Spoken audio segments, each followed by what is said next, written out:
प्रयागराज के कसारी मसारी में अतीक के बड़े बेटे अली के नाम से एक पैगाम वायरल हुआ है। नैनी जेल में बंद अली के नाम से जारी इस पैगाम में कभी दहशत का पर्याय रहे इन्हीं 3 चेहरों के नाम पर एक खास समुदाय के बीच सहानुभूति बटोरने की कोशिश की गई। अली के नाम से जारी इस पर्चे में माफिया खानदान की बर्बादी के लिए मुख्यमंत्री योगी और समाजवादी पार्टी के अध्यक्ष अखिलेश यादव को एक समान जिम्मेदार ठहराया गया। इसके बाद मुसलमानों से एकजुट होकर बीजेपी और समाजवादी पार्टी को वोट नहीं देने की अपील की गई। इस पर्चे में अली ने अपनी मां शाइस्ता के भी एनकाउंटर का शक जताया है। अली ने यहां तक कहा है कि वो उनके इशारे को समझें। वहीं अतीक और अशरफ हत्याकांड की उच्च स्तरीय जांच को लेकर आज सुप्रीम कोर्ट में सुनवाई हुई। कोर्ट के आदेश के मुताबिक नियमित मेडिकल होता था। कोर्ट ने अतीक अशरफ की हत्या को लेकर यूपी सरकार को जवाब दाखिल करने को कहा। मामले में अगली सुनवाई 3 हफ्ते बाद होगी। याचिका में सुप्रीम कोर्ट के पूर्व जज की निगरानी में कमेटी बनाने की अपील की गई थी। याचिका में यूपी में 2017 से अब तक हुए 183 एनकाउंटर की जांच की भी मांग की गई थी। उमेश पाल शूटआउट केस में अतीक की पत्नी शाइस्ता परवीन को लेकर एसटीएफ को अहम सुराग हाथ लगे हैं। सूत्रों के मुताबिक एसटीएफ को पता चला है कि शाइस्ता ने दिल्ली के किसी वकील से संपर्क साधा था। इस इनपुट के बाद एसटीएफ ने लखनऊ के साथ साथ दिल्ली के करोल बाग और जामिया नगर में भी लोगों से पूछताछ की है। सूत्रों के मुताबिक खबर है कि शाइस्ता दिल्ली में हो सकती है।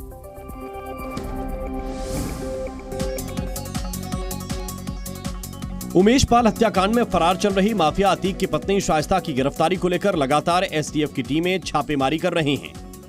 एसटीएफ की टीम ने वकीलों से मिले इनपुट के आधार पर दिल्ली और लखनऊ में छापेमारी की। जांच एजेंसियों को इनपुट मिला है कि शाइस्ता ने दिल्ली के किसी वकील से संपर्क किया है, जिसके बाद से पुलिस ने करोल बाग और जामिया नगर में पूछताछ की। हालांकि शाइस्ता परवीन पुलिस की पकड़ में नहीं आई, लेकिन पुलिस को कुछ लीड जरूर मिली है, जिसके आधार पर पुलिस आगे की रणनीति तैयार कर रही है। वहीं सूत्रों के मुताबिक शाइस्ता के लखनऊ में राजनीतिक दल के किसी नेता के संपर्क में आने की सूचना है। साथ ही पुलिस अशरफ की पत्नी जैनब फातिमा और अतीक की बहन आयशा नूरी को भी तेजी से तलाश रही है। शाइस्ता और असद का एक पुराना वीडियो भी सामने आया है, जिसमें दोनों बीएसपी ज्वाइन करने के बाद पार्टी के एक कार्यक्रम में नजर आ रहे हैं। और अब बात कर लेते हैं जिया खान केस की। जिया खान मर्डर केस मामले में सीबीआई की विशेष अदालत ने सूरज पंचोली को बरी कर दिया है। सीबीआई के विशेष न्यायाधीश एएस सैयद ने सबूतों के अभाव में सूरज पंचोली को बरी किया है। जिया खान मौत मामले में आदित्य पंचोली के बेटे सूरज पंचोली बरी हो गए हैं। सीबीआई के विशेष न्यायाधीश एएस सैयद ने सबूतों के आभार में सूरज पंचोली को बरी कर दिया है। दरअसल जिया खान 3 जून 2013 को अपने घर में मृत मिली थीं। अभिनेता सूरज पंचोली पर जिया को आत्महत्या के लिए उकसाने का आरोप है। जिया की ओर से कथित रूप से लिखे गए 6 पन्नों के पत्र के आधार पर सूरज पंचोली को आरोपी बनाया गया है।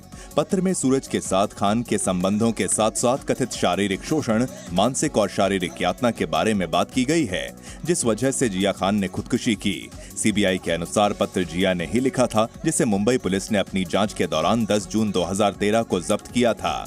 सीबीआई के विशेष न्यायाधीश एएस सैयद ने मामले में दोनों पक्षों की अंतिम दलीलें सुनने के बाद पिछले हफ्ते अपना फैसला आज के लिए सुरक्षित रख लिया था। इस मामले में अभियोजन पक्ष की प्रमुख गवाह और जिया खान की मां राबिया खान ने अदालत से कहा कि उनका मानना है कि यह हत्या का मामला है, न कि आत्महत्या का।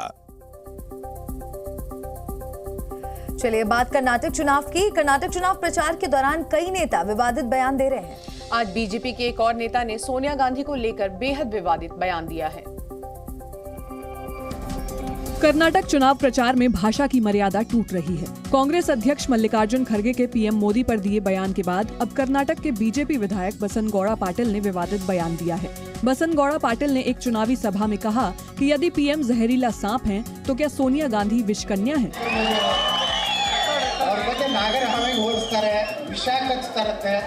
ನಿಮ್ಮ ಪಾರ್ಟಿ ನೀವೇನು ಯಾರ ಮ್ಯಾಗ ಕುಣಿಲಕತ್ತಿರಲ್ಲ सोनिया गांधी विषकन्या ನಂಗಾದ್ರೆ। वहीं कर्नाटक के बीजेपी विधायक द्वारा सोनिया गांधी को विषकन्या कहे जाने पर सीएम भूपेश बघेल ने प्रतिक्रिया दी है। सीएम बघेल ने कहा कि बीजेपी का चाल चरित्र सामने आ गया है। बीजेपी के लोग सोनिया गांधी को बार बार भला बुरा कहते हैं। अब देखते हैं कि मोदी और अमित शाह द्वारा क्या किया जाता है। अब इस मामले में नरेंद्र मोदी जी और अमित शाह जी क्या कहते हैं, ये पूरा देश जानना चाहती है। इससे पहले कल कांग्रेस अध्यक्ष मल्लिकार्जुन खड़गे ने प्रधानमंत्री मोदी को जहरीला सांप कहा था, जिसके बाद से ये विवाद हो रहा है। केंद्रीय मंत्री गिरिराज सिंह ने एक बार फिर बिहार सरकार पर हमला बोला है। गिरिराज सिंह ने कहा कि सरकार वोट बैंक के लिए गौ हत्या जैसी घटना को नजरअंदाज कर रही है। केंद्रीय मंत्री गिरिराज सिंह पिछले कई दिनों से बिहार सरकार पर जमकर हमला बोल रहे हैं। अपने संसदीय क्षेत्र बेगूसराय पहुंचे गिरिराज सिंह ने एक बार फिर बिहार सरकार एवं स्थानीय प्रशासन को आड़े हाथों लेते हुए जमकर हमला बोला। गिरिराज सिंह ने कहा कि एक तरफ सनातन धर्म में जहां गाय को माता का दर्जा दिया गया है, तो वहीं वोट बैंक की राजनीति के लिए सरकार ने गौ हत्या करने वालों को भी खुली छूट दे रखी है। भारत में जो हम गौ माता कहे, भारत के अर्थनीति से जुड़ी हुई, लेकिन आज देश किसानों के लिए नहीं, अर्थ के लिए नहीं, बल्कि वोट के लिए है। दरअसल कुछ दिन पहले बेगूसराय जिले में गोवंश से जुड़ा एक विवादित वीडियो सोशल मीडिया पर वायरल हुआ था और इसी वीडियो को लेकर गिरिराज सिंह सरकार पर हमला बोल रहे हैं ताकि एक खास वर्ग के लोगों का वोट बैंक बरकरार रहे। ये जानबूझ करके छोड़े हुए हैं क्योंकि वो वोट बैंक है शासक दल के लिए, नीतीश बाबू के लिए। शंघाई सहयोग संगठन के सदस्य देशों के रक्षा मंत्रियों की आज होने वाली बैठक जारी है। बिल्कुल, और इसमें क्षेत्रीय शांति, सुरक्षा, आतंकवाद पर अंकुश और द्विपक्षीय संबंधों को मजबूत करने पर जोर रहेगा। आज एससीओ देशों के रक्षा मंत्रियों की बैठक दिल्ली में शुरू हो गई है। इस बैठक की अध्यक्षता रक्षा मंत्री राजनाथ सिंह कर रहे हैं। इस बैठक में रूस के रक्षा मंत्री सरगेई शोइगु और उज्बेकिस्तान और किर्गिस्तान के रक्षा मंत्री भी शामिल हुए। एससीओ के सदस्य देशों के रक्षा मंत्रियों की आज होने वाली बैठक में क्षेत्रीय शांति, सुरक्षा, आतंकवाद पर अंकुश और द्विपक्षीय संबंधों को मजबूत करने पर जोर होगा। इस बैठक में हर एक देश अपना पक्ष रखेगा। रक्षा मंत्री राजनाथ सिंह ने गुरुवार को चीन के रक्षा मंत्री ली शांगफू से साफ कहा कि भारत चीन संबंधों का विकास सीमा पर अमन चैन के हालात पर आधारित है। साथ ही एलएसी पर सभी मुद्दों का समाधान मौजूदा द्विपक्षीय समझौतों के अनुरूप निकाला जाना चाहिए। रक्षा मंत्री राजनाथ सिंह ने पूर्वी लद्दाख में 3 साल से जारी गतिरोध के बीच शांगफू के साथ द्विपक्षीय बैठक में ये बात कही। उत्तर बंगाल में लगातार बिगड़ती कानून व्यवस्था, हत्या के विरोध में बीजेपी ने आज 12 घंटे का बंद बुलाया है। इस दौरान कूच बिहार में बीजेपी और तृणमूल कार्यकर्ताओं में भिड़ंत हो गई।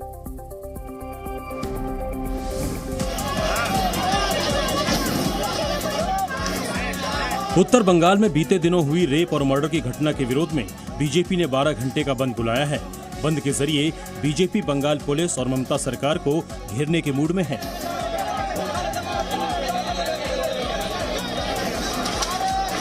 उत्तर दिनाजपुर जिले के कलियागंज में पिछले हफ्ते एक नाबालिग के साथ रेप और हत्या के मामले में आदिवासी समुदाय पर अत्याचार के विरोध में बीजेपी ने ये बंद बुलाया है। बंद को लेकर कूच बिहार में बीजेपी कार्यकर्ता और पुलिस में झड़प हो गई, जिसके बाद बंगाल पुलिस ने बीजेपी कार्यकर्ताओं को हिरासत में ले लिया। बीजेपी के कार्यकर्ता अलग अलग शहरों में सरकार के खिलाफ नारेबाजी करते विरोध प्रदर्शन कर रहे हैं। बीजेपी के बंद को देखते हुए सुरक्षा के भी कड़े इंतजाम किए गए हैं ताकि बंद के दौरान किसी तरह की हिंसा न हो। वहीं इस मामले को लेकर बंगाल में सियासत काफी गर्म है। टीएमसी का आरोप है कि बीजेपी बंगाल में अशांति फैलाना चाहती है। अकाली दल को दोहरे संविधान मामले में पूर्व सीएम प्रकाश सिंह बादल और सुखबीर सिंह बादल को राहत मिल गई है। सुप्रीम कोर्ट ने मामले की सुनवाई करते हुए कहा कि ये केस सीधे तौर पर कानून के दुरुपयोग का मसला है, इसलिए हम निचली अदालत में चल रही कार्रवाई को रद्द कर रहे हैं। अकाली दल के दोहरे संविधान के मामले में प्रकाश सिंह बादल और सुखबीर सिंह बादल को सुप्रीम कोर्ट से बड़ी राहत मिल गई। दरअसल बलवंत सिंह खैरा की ओर से दायर शिकायत में आरोप लगाया गया कि शिरोमणि अकाली दल के 2 संविधान हैं। एक संविधान गुरुद्वारों के प्रबंधन के लिए एक पार्टी के रूप में रजिस्ट्रेशन हासिल करने के लिए, जबकि दूसरा संविधान उसने भारत के निर्वाचन आयोग को एक राजनीतिक दल के रूप में मान्यता प्राप्त करने के लिए दिया है। ये एक तरह की धोखाधड़ी और जालसाजी है, जिस पर सुनवाई करते हुए सुप्रीम कोर्ट ने कहा कि बादल के खिलाफ कोई मामला नहीं बनता। ये केस सीधे तौर पर कानून के दुरुपयोग का मसला है। हम निचली अदालत में चल रही कार्रवाई को रद्द कर रहे हैं। होशियारपुर की कोर्ट ने शिकायत पर सुनवाई करते हुए प्रकाश सिंह बादल, सुखबीर सिंह बादल को समन जारी किया था। बादल ने पहले समन को पंजाब हरियाणा हाईकोर्ट में चुनौती दी थी, लेकिन हाईकोर्ट ने समन पर रोक लगाने से इनकार किया था। इसके बाद उन्होंने सुप्रीम कोर्ट का रुख किया था। बागेश्वर धाम के धीरेन्द्र शास्त्री 13 मई को पटना आने वाले हैं और उनके इस दौरे से पहले बिहार के मंत्री और लालू प्रसाद के बेटे तेज प्रताप ने ये कहा है कि अब उन्होंने इस पूरे मामले को लेकर चेतावनी जारी कर दी है। तेज प्रताप यादव ने कहा है कि अगर बागेश्वर बाबा यहाँ हिंदू मुस्लिमों को लड़वाने के लिए आ रहे हैं तो वो उनका विरोध करेंगे, एयरपोर्ट पर घेराव करेंगे। अगर वो भाईचारे का संदेश देंगे तो उनकी बिहार में एंट्री हो सकती है। बागेश्वर धाम के महंत धीरेन्द्र कृष्ण शास्त्री जहां जाते हैं, विवाद उनके पीछे पीछे चलते हैं। धीरेन्द्र कृष्ण शास्त्री 13 मई को पटना आ रहे हैं। धीरेन्द्र शास्त्री के पटना आने की तैयारी भी शुरू हो गई है। इस पर बिहार के वन पर्यावरण मंत्री तेज प्रताप ने स्पष्ट किया कि अगर बागेश्वर धाम वाले बाबा हिंदू, मुस्लिम, सिख और ईसाई में एकता बढ़ाने वाली बात करते हैं तो ठीक है। यदि बाबा बागेश्वर हिंदू मुस्लिम को लड़ाने आ रहे हैं तो मैं उनका विरोध करूंगा। इसके लिए उनका मैं एयरपोर्ट पर घेराव भी करूंगा। यदि भाईचारे का संदेश देंगे तो बिहार में उनका स्वागत होगा।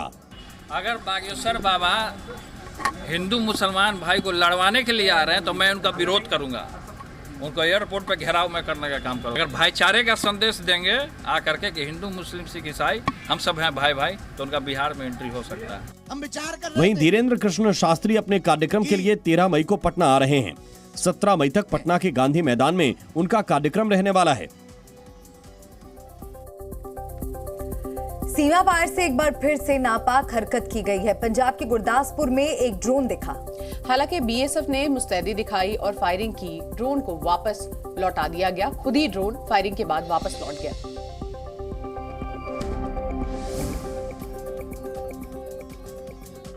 पंजाब के गुरदासपुर में एक बार फिर पाकिस्तान का ड्रोन देखा गया। इसके बाद पाकिस्तान की ओर से एंट्री कर रहे एक ड्रोन को बीएसएफ ने रोक लिया और उस पर फायरिंग कर दी। फायरिंग के बाद ड्रोन वापस पाकिस्तान की ओर लौट गया और बीएसएफ ने आसपास के इलाकों में सर्च ऑपरेशन शुरू कर दिया है। इससे पहले 23 अप्रैल को भी बीएसएफ ने एक पाकिस्तानी ड्रोन बरामद किया था, जिसे पंजाब के गुरदासपुर में अंतर्राष्ट्रीय सीमा के पास मार दिया गया। पाकिस्तान की तरफ से आए दिन पंजाब की सीमा पर ड्रोन के जरिए हथियार, ड्रग्स भेजने की कोशिश की जाती है, लेकिन बीएसएफ की मुस्तैदी की वजह से हर कोशिश नाकाम हो जाती है। 20 अप्रैल को भी पंजाब के गुरदासपुर जिले में एक पाकिस्तानी ड्रोन दिखा था। इसके बाद बीएसएफ ने उसे मार दिया। बीएसएफ ने कई बार मार गिराए ड्रोन से भारी मात्रा में ड्रग्स बरामद की है।